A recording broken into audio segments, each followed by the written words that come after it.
bloque en Ciudad U y tenemos hoy para hablar con una persona muy especial. Nosotros ya hablamos de este libro de Jorge Carrión y finalmente podemos conversar hoy con él. Hablamos muchísimas cosas sobre inteligencia artificial, pero la inteligencia artificial y la literatura también es un campo que habla un montón. Los campos electromagnéticos, teorías y prácticas de la escritura artificial. Jorge Carrión, bienvenido a Ciudad U y muchísimas gracias por estar de nuevo aquí. Hola, ¿qué tal? ¿Cómo estáis? Bueno, Jorge, nos empezamos a meter en esta idea o a empezar a entender lo que es la inteligencia artificial y de pronto encontramos un libro escrito por vos y por un taller también, o en realidad podemos decir escrito por la inteligencia artificial, donde realizaron una experimentación a modo y luego salió esta publicación. Si querés contarnos un poquito cómo fue este experimento y cuándo comenzó. Bueno, pues comenzó hace 2 años y medio cuando el Taller Estampa, que es un grupo de artistas y programadores de Barcelona, me llamó para conocerme y de ahí surgió la idea de crear una red neuronal de aprendizaje profundo, una GPT-2, que es lo que había en ese momento como tecnología de generación de lenguaje natural. Y la idea era crearla para que escribiera como yo. Es decir, le dimos libros que yo había leído, de Martín Caparrós, de Leila Guerriero, de Ricardo Piglia, de autores españoles traducidos al español, de ensayistas, de Eric Sadén, de Cristina Rivera Garza, de muchos autores. Después le dimos mis libros y durante meses lo entrenamos para que, en teoría, escribiera como yo. Que después vimos que escribe más bien como César Aira, digamos, porque es surrealista totalmente en su modo de escribir. Y ahí, el año pasado, surgió el GPT-3 y hicimos otro experimento que fue un remake de Los campos magnéticos, el libro surrealista de André Breton y Philippe Soupault, y a partir de ahí empezamos como a ver cómo podíamos colaborar, escribir juntos, ¿no? Y el libro son esos dos textos hechos con GPT y después un prólogo muy largo mío de historia y contexto y teoría de las escrituras no humanas y un epílogo en el cual explicamos cómo fue todo el proceso creativo y de escritura.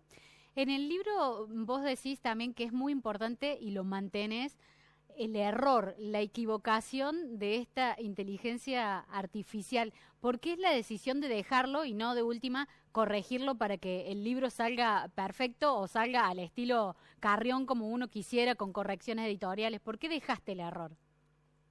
Bueno, porque yo creo que el libro en parte es un documento, ¿no? Es un documento histórico. Ya prácticamente no tiene sentido escribir con un GPT-2. Estamos ya en el GPT-4, de modo que lo que yo quería es que se viera cómo escribía la máquina en el año 2022, ¿no? Un documento histórico casi arqueológico. Por otro lado, claro, si tú le das la voz a un personaje que tiene un problema, ¿no? Psicológico o que no domina un idioma, tú haces que ese personaje hable con errores, ¿no?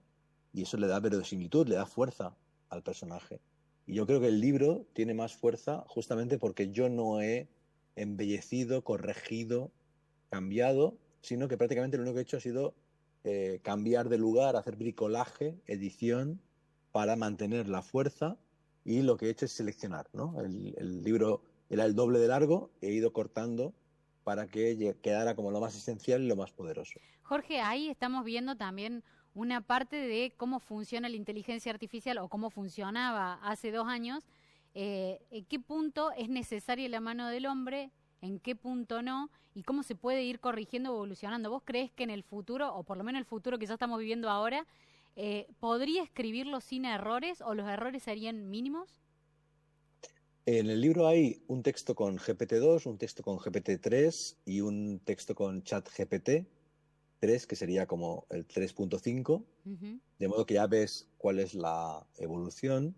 El GPT-4 escribe mejor en términos de léxico, tiene más riqueza de vocabulario, pero sigue cometiendo errores, por un lado porque no está conectado a Internet, o sea, al presente, para que no pueda fabricar noticias falsas, ¿no? Y no sea una gran maquinaria de desinformación, entre otros motivos, pero ya escriben igual de bien que algunos autores de bestseller, ¿no? O de poesía esa pseudopoesía que circula por Instagram. De modo que el GPT-5, como dije en un artículo de Infobae, yo creo que ya va a ser bastante perfecto en su redacción. Lo que no sé es cuándo llegarán a la metáfora, la ironía y las características que identificamos como un texto realmente literario de alta calidad literaria. En este caso que estás marcando puntualmente, ¿vos creés que pueden llegar a reemplazar la inteligencia del ser humano o forman parte de otro tipo de inteligencia? ¿Cómo lo vamos o lo podemos pensar para usar en el futuro en la literatura puntualmente? Yo en el prólogo digo que estamos en el momento de la emergencia de las inteligencias no humanas. Nos hemos dado cuenta de que los pulpos son muy inteligentes, nos hemos dado cuenta de que las plantas tienen una inteligencia otra, resuelven problemas a su manera y tienen una forma de vivir que no es la humana, pero que también cuenta con sensibilidad y con ingenio, de algún modo, ¿no? Hay un libro de Jennifer Ackerman que se llama El ingenio de los pájaros. Los pájaros crean belleza, las hormigas de un tipo muy determinado tienen una celda en su hormiguero que es un hospital donde ponen las hormigas enfermas y les dan un tipo de antibiótico natural para que se recuperen. Estamos descubriendo ese mundo, ¿no?, de inteligencias otras, no humanas, y la inteligencia artificial es otro tipo de inteligencia y yo creo que lo que vamos a hacer es convivir todas y ojalá entendiendo las del resto de animales y las vegetales y entendiendo y desarrollando la artificial, veamos un modo de, por ejemplo, enfrentarnos al cambio climático. Por otro lado, yo no creo que vaya a ocurrir, pero bueno, si ocurriera, ¿no?, que deja de tener sentido la literatura como la hemos entendido durante 3.000 o 4.000 años, bueno, pues no creo que pase nada, ¿no? Yo creo que mi ego podrá gestionar el hecho de que ya no tenga sentido escribir o al menos publicar y que la escritura de pronto se vuelva íntima o se vuelva colaborativa o se vuelva de otra forma. Yo creo que eso es muy interesante. Vivimos el inicio de algo importante que todavía no sabemos muy bien a dónde nos va a llevar. Y en este caso, en este contexto que vos describís, porque sabemos que también has dedicado mucho tiempo a hablar de las librerías, de las bibliotecas, ¿subsisten, seguirán existiendo estos lugares donde se puede leer y escribir y que son importantes, que fueron perdiendo por ahí lugar, pero que en las sociedades son importantes? Yo creo que las librerías y las bibliotecas están muy vivas y son centrales, que hay una convivencia total que va a durar décadas, creo, intuyo, del libro en papel y las lecturas digitales y los fenómenos virales, ¿no? En mi libro Lo Viral hablo pues de las stories de Instagram, de los podcasts, de los hilos de Twitter, de toda esa información y narrativa que circula por la iconosfera y que nos fascina, pero yo creo que puede convivir con el papel. Y vinculado con eso, ahora mismo, año 2023, el lugar donde tú puedes ir a estar seguro de que algo es cierto, de que un dato es verdad, es un libro. Ujú. Dado que no sabemos hasta qué punto en Wikipedia, por ejemplo, empieza a haber textos escritos con GPT-3, hay muchos bots y hay muchas páginas que usan ya esa tecnología. No sabemos si han verificado, si han controlado. Internet es un lugar de naturaleza líquida en respecto a la relación entre información y conocimiento, información y verdad, más o menos contrastada. Bueno, pues vamos a una librería o a una biblioteca y en un libro en papel, de momento sabemos que al menos hay un editor, un equipo humano que certifica que eso ha pasado un control, ¿no? De Sí. modo que para mí las librerías tienen más sentidos que nunca. Jorge, para cerrar también y agradecerte, le quiero preguntar, o al Jorge real o al Jorge Carrión virtual, ¿qué se viene? ¿Ya imitaste voces del futuro? ¿Hablaste con un bot del futuro haciendo Solaris? ¿Escribiste también con la herramienta del futuro? ¿Qué se viene ahora? ¿Con qué vas a trabajar nuevo, ya habiendo hecho con la inteligencia artificial, que es lo que hoy está en auge? Pues la verdad es que se ha acabado un ciclo, ¿no? Empecé a pensar la inteligencia artificial y la viralidad hace 5 años.